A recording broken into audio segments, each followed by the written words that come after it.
At this point, it's no surprise to anyone that Sparkle is an amazing support character, so today I want to give my overall thoughts and review on her after using her for a bit, and I also do want to show her off in what I do think is one of the hardest, if not the hardest fight in the game right now as well. So, for Sparkle, as I'm sure we all know, she is an insane Harmony support character. Definitely, I'm not sure if I'm going to call her the best Harmony support yet, or if that's going to be Ron May, but they're definitely 1 and 2. They're definitely both just on a completely different level, which makes sense as them being the 2 limited 5-star Harmony characters. But yeah, Sparkle's performance so far from what I've tested, and as I'll show my builds at the end of the video, it's not even like super optimal or anything. So Sparkle's main thing, or main 2 things, are going to be her insane crit damage boost and action advance on her skill, as well as her skill point recovery on her ultimate. And this really does help out in a lot of situations, you know, for different reasons for both of these. So for the crit damage boost, that's really going to help out, I feel like, any kind of DPS.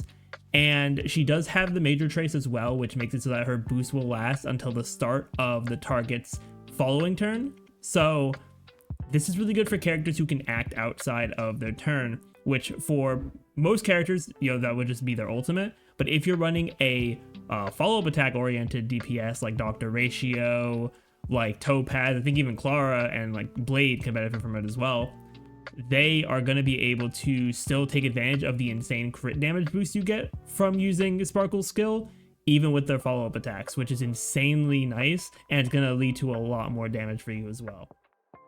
I haven't quite tested it out with my Dr. Ratio yet, but I do think that this is going to be very solid, no matter what kind of, you know, at least as long as it's a standard kind of DPS, because obviously if you're running a dot team, dot doesn't benefit off of critting. So yeah, pretty much for like standard DPSs and follow-up DPSs, this is going to be insanely good. Sparkle's going to be a great character for them. Then when we get to the skill point recovery on her ultimate, this is insanely good right now. For it's not as good for like the entire cast of characters in the game, but for very specific ones, this is amazing and it really boosts them up. And the 3 main characters, which I'm sure you've heard every content creator and every person who plays the game talking about them, it's going to be Imbiber de Lune, Seele, and Xingque. And for all 3 of them, having more skill points helps out a lot for them to be able to deal their max amount of damage. Because for Imbiber de Lune, you want to try to get that level 3 enhanced basic attack as much as possible. And if you're able to do that, you're just going to get a ton more damage. And Sparkle being able to recover as many skill points as she does, not only is she going to be boosting him with her skill to get more crit damage, but she's also going to be able to make sure he has the skill points you need to be able to get that level 3 enhanced basic attack much more often. So that is really good for Imbiber de Lune. Then when it comes to Seele, Seele previously, because of her skill point requirements and also her being paired up with Bronya pretty consistently, you would want to weave in basic attacks here and there. But now, you know, depending on how your other teammates tend to function with skill points, for Seele, you could pretty much use your skill either most of the time, if not all the time, which is insanely nice, and that does help out for damage as long as you have the quantum weakness on the enemy. And then for Xingque, more skill points for her just means more chances for you to gamble and get the 4 Jade tiles for her, which I've seen clips of people having 7 skill points with Sparkle and not being able to get the 4 of a kind with Xingque, which it's a luck-based thing at the end of the day, so, you know, it really do be like that sometimes. But having the extra cushion of skill points is very helpful for her as well, to give her a little bit more consistency, and of course going to be more damage with the extra crit damage boost from Sparkle here. And I do think Sparkle is just a pretty good pull regardless of, you know, what DPS you're going to be using with her, because I do think that she's not too terribly difficult to invest in for one of her builds, because there's 2 main builds people are going with.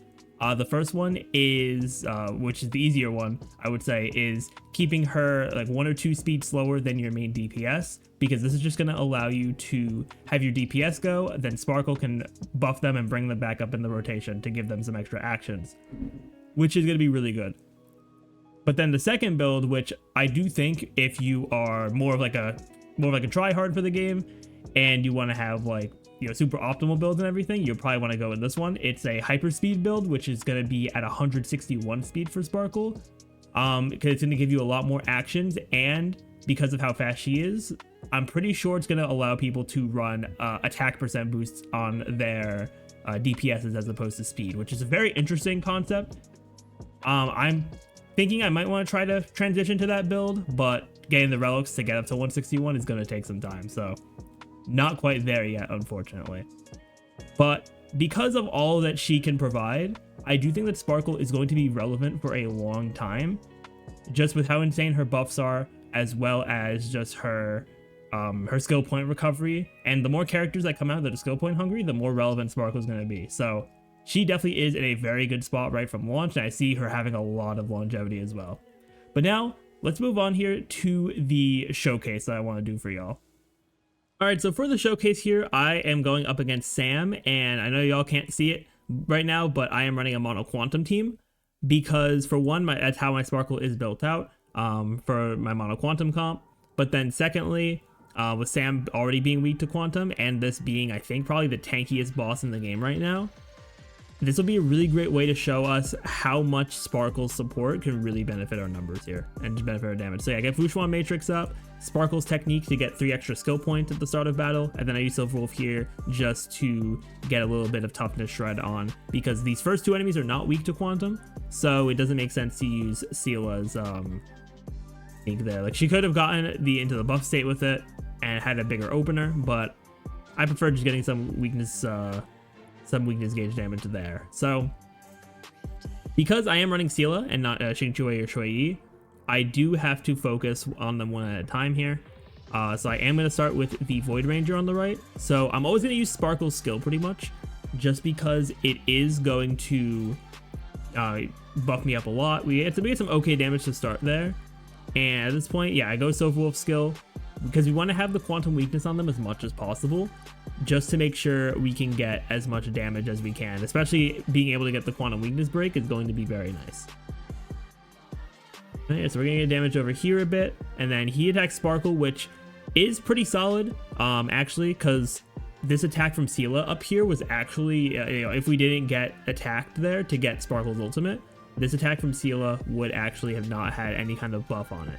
Now, we did technically lose out on a skill point, because you recover 4 with her ult, and I can only hold up to 7, but I mean, hey, if you can hold 7 skill points, you're chilling like 99% of the time. So yeah, Seele gets hit there. Then I use her skill here, and I believe I hold on to her ultimate. Yeah, hold on to her ultimate so I can get another crit damage buff, and then I pop it here. And then I think this does some pretty solid damage overall. Yeah, it does 118k, and we didn't even have Silver Wolf's defense shred from her ultimate active there, so that number could have been even higher as well. So here I reactivate the Matrix, and I get Fu Xuan's ult in, and this does weakness break the Void Ranger there. Then here I'm just gonna base it with Silver Wolf, and I'll get the defense shred as well, so we can deal with it pretty quickly here. Yeah, also get some hits there, which is very good, and I think the skill here kills it. Yep, we get the skill kill there, 106k, and then Resurgence as well, with no weakness, unfortunately, so it hit a bit less than 60k, but is still solid overall. Yeah, then here pretty much we rinse and repeat what we did to the Void Ranger. We're going to put Seele up there. Here, do I skill here? Okay, no, I skill here, yeah, because I can basic with Fu Xuan. I know that on Sparkle's next turn, she will get her ult. So yeah, I'm gonna just skill with Silver Wolf to get the weakness up. And then Seele gets hit here. Doesn't quite get her ult, but she will get it very soon here. Yep, so I basic there. I get the Sparkle boost. I also do ult with Sparkle. Maybe saving it for the start of phase 2 would have been a little better, but regardless, this ult should kill here. Yeah, it does kill 113k. Once again, no defense shred from Silver Wolf, but since we're getting close to getting her ult, we are going to have it here. Now, the big thing for this phase, when you're doing a single target DPS, you want to make sure that the Dream Jolt guy over here is in like the happy face kind of channel, because he is going to give you energy. If he's in this angry one, he's going to take away energy from your characters. So using your like lesser damaging characters, like I think I tried to do it with Xuan, to try to make sure he stays in that channel as much as possible is good. So here I start focusing on the robot on the right, just because Sam can't he can't have his toughness depleted until he opens up his like fire domain. So at this point, yeah, I buff Seele, and we try to keep I skill here with Silverwolf, I'm pretty sure, and we just try to do what we can for the robot, and then hope that we can get the weakness broken a bit later. Yeah, then here we turn the channel there so Sparkle gets energy, and she gets a nice ultimate here, which is going to be very nice as well, get me those skill points back. And then yeah, just trying to attack on damage as much as possible, and I am holding on to Silverwolf's ult here because I know Sam is about to act and he's about to open up the fire domain, because he always does it on his second action. So saving that there is going to get me some weakness break on him, as well as some toughness gauge damage, and also just giving him the defense shred, so our next attacks can be very powerful. Alright, yeah, so we're going to boost Seele up with Sparkle and give her that crit damage boost. Yeah, I don't quite get the ultimate there, but do I skill here? I think I do. Yeah, I skill here because you do want to hit Sam with skilled point using like damage moves. Yeah, then I bring the Matrix back up. Yeah, and the Dream Drill guy almost died there, which is certainly interesting. Yeah, Sam does his little ultimate, and then I'm gonna get Xuan ult and Seele ult up. But do I hold on to Seele ult? Actually, I don't think I do, because Seele's gonna act again. Yeah, I don't hold on to it because she's gonna act again, because I'd rather get the energy, because with how much Seele attacks plus how much Sparkle can boost her up, it makes a lot more sense for me to just make sure I can get the energy back here. And 137k, very solid from Seele as well. And so here I skill because I know that Sparkle is going to get her ultimate back. So I'm going to push Seele up in the action order and get those skill points back for me. And we should also be pretty close to weakness breaking Sam as well, which is really nice. Yeah, so here I believe I skill. Yeah, I skill there. And then Xuan can basic. And then I use Silverwolf here to not only get some more defense shred up, but also to break Sam's weakness, which does give me all my skill points back too. Now here, yeah, 110k off of a normal skill from Seele. And of course the team's surviving very well because of Xuan's just sustain overall. I got some good RNG there too. A lot of the hits went to Sam. Yeah, so now here I boost Seele up, and then I should skill Sam here, get him down to 11%. I basic him as well. He's at 10, so I'm like, all right, he should be fine. Let me get the weakness back up onto the robot here. Cause I was like, maybe the entanglement will kill Sam, but I was wrong because Sam is just super tanky. So yeah, I Sparkle ult here to get the Cypher up. I skill here thinking it'll kill, but 41,000 damage skill is not able to take 2% of Sam's health, so that stays there. I do I decided to ult the robot just to keep the damage around, but yeah, I don't kill him either, unfortunately. I try to boost Seele up, but it's not going to bring her up to the front, but they are both low enough to where I am able to finish this off very quickly here. I think I just basic with Silverwolf there. Yep. So that is the fight overall for Sam. How many cycles was it? So we had 26 left when we started, and then we had 21 left there. Yeah, so like 5 cycle clear. So not too bad overall. All right, so here are my builds for the Mono Quantum team that I was running. So Silverwolf probably is the one that could use the most changes, because I really haven't touched her since, or I haven't touched her that much since when she dropped in like 1.1, 1.2 kind of times. So she has a 140 speed. She has a good amount of break effect too, because getting the breaks with her is very nice. Plus also her defense shred, very high effect hit rate, so she can always hit her bugs and her debuffs. Light cone, I'm running the before the tutorial mission starts at S5, which will also give some more energy there. Traces, I have them relatively well, They could obviously be higher, but they definitely get the job done. Here I'm running 4-piece Quantum and 2-piece Broken Keel. I'll just show off those substats real quick for y'all. Alright, then for my Seele, I have nearly 2900 attack, 119 speed. I'm running almost 80% crit rate and 180% crit damage on her, which is very solid. I have some quantum damage boost there. Light Cone, I'm running S5, cruising into Stellar C for the extra crit rate, because Seele definitely needs it. Seele definitely needs it. Traces, nearly maxed, so my damage could be like a little bit higher, but shouldn't be too much. Then for relics, 4-piece Quantum set, 2-piece Rutilant Arena, just to try to get as much like very solid crit rate and crit damage. I have some solid crit damage. This piece rolled very well for crit damage there. Yeah, pretty solid rolls overall. I mean, some stuff could have been better, but she still is performing extremely well. And of course, I also didn't see a show for Silver Wolf, but Eidolons, both of them are E0. Then for my Sparkle, she's right now sitting at 184% crit damage, 140 speed, which obviously isn't like the perfect build for her for this team, because she's not just 1 or 2 speed slower than Seele, with Seele's speed boost on her skill, and then she's also not hyper speed, but she still was able to work pretty fine overall. Yeah, pretty solid overall. She has some effect res from her traces, which is also really nice. Light Cone wise, I'm running Planetary Rendezvous for the same type damage increase.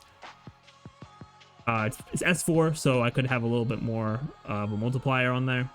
Traces, they are nearly maxed as well, which is very solid, so she's getting a lot of benefits from that. And then for relics, I'm running 4-piece speed and 2-piece Penacony to make sure that she can have the speed that she needs, as well as boosting the quantum damage of the allies, which is also very good as well and helps out a lot. And for Sparkle, we're at E0. And lastly, for Xuan, I have 136 speed on her, so she is able to act twice a cycle. Yeah, 1700 defense is very solid on her too, so she is able to tank very well, as we saw. Has a little bit of effect res there. Then for her Light Cone, I'm running day 1 of my new life at S4 to give her that extra defense, and also all allies, all type resistance, so giving us some extra tankiness on the team as well is very nice. For her traces could be a bit higher up as well, but she still is able to tank very well for us. And then for relics, I'm running 2-piece Longibus and 2-piece Guard of Wuthering Snow, with 2-piece Fleet of the Ageless for the extra attack boost for the entire team here. So this does end up tanking very well for us, as well as with Xuan's skill giving a 10% crit rate bonus, and my Xuan is actually E1, so I do also get extra 30% crit damage for the entire team here as well when she has her matrix up. So even before Sparkle's buffs, Seele ends up going up to 210% crit damage, and then like 90% crit rate, which is very good. And if I had Sparkle's signature Light Cone, I'd be at 100% crit rate, which would be kind of crazy. But yeah, let me know what you all think about Sparkle in the comments down below. I think she's going to be an amazing character for a long time. But with that, I'm going to end it off here. Thank you all for watching. If you enjoyed, definitely be sure to leave a like, comment, subscribe to the channel, and ring that notification bell. But with that, I will see you all next time.